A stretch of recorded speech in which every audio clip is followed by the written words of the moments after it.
Hello, this is Cornan Jacob, and I'm doing a informative video on what happens in pages 11 to 18 in Vergil's Aeneid. So to start, we begin where we left off, with Aeneas not feeling too hot and hiding his emotions from the rest of his crew by putting on his brave face. As you can see here, his brave face has a mustache, because the mustache is the symbol of masculinity above the waist.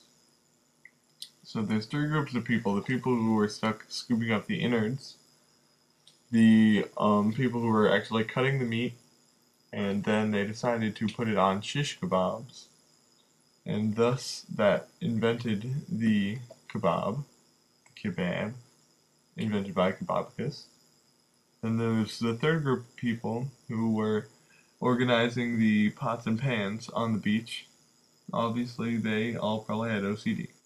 So around now in the book, Aeneas' men finally sit down to eat, and as they're eating their meat, they feel rejuvenated, and they are full of strength once again, and they go back to lie down.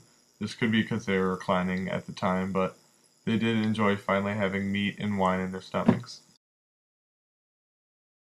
The section then breaks off into talking about what Jupiter is doing, and he's looking down through a part in the clouds from his throne at the sail-covered sea. And then he goes on to talk about how, despite how mean he's being to the Trojans right now, how their might is going to expand throughout all of Europe, and that only the two seas, or the two oceans, can really hold back the spread of the inevitable Roman Empire. So he does that to calm down Venus, who is really protective of the Trojans, and she wonders why the fact that he protected them during the Trojan War and the destruction of Troy. She wonders why he's being so cruel, even though he protected them at that time. So Venus is freaking out, obviously, because she really likes the Trojans. So then Jupiter decides to tell her what his plans are, and he smiles, which manages to part the clouds, because he's cool like that. So the Trojans are going to create Lavinium, and then they're going to get in a big war with the inhabitants of Italy, but after the war they will finally win. And then Aeneas is going to rule for a whole 3 summers and 3 winters.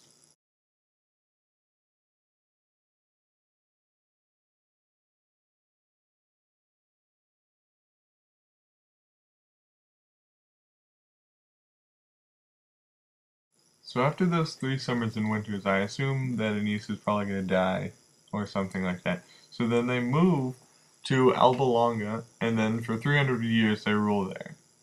And then the next woman in power, or after those years, Reina Silvia, will have a child with Mars, or 2 children, Romulus and Remus, and then they'll go off and, do she-wolf things and, found Rome. And then Jupiter goes and says that the war gods will be shut off, and the temples will be barred, and all will be peaceful.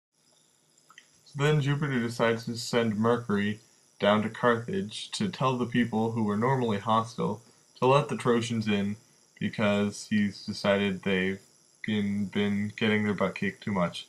So they want them to be nice so that they can eventually form the great empire. So while this is all going on, Achantes and Aeneas get together and have their spears ready to figure out where they are and if there's any inhabitants.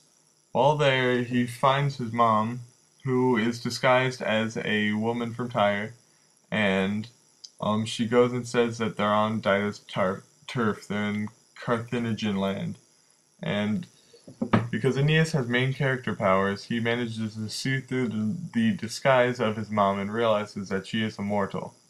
And then all of a sudden there's a Dido flashback. So Dido falls in love with a guy named Sychius, who is very rich in the land of Tyre.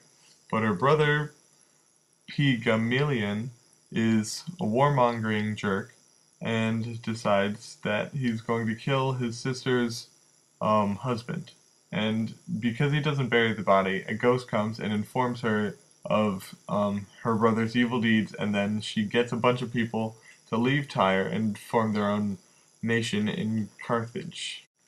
In Carthage, they're also building a citadel called the Bursa, which means bull in Greek. After all the informing is done, there's a rogue wind that moves all 7 of Aeneas' ships and a mist that forms around Aeneas and his follower, which brings them to Carthage, and his mom flies away to the land where she is worshipped and people love her. And that's all that happened in pages 11 to 18.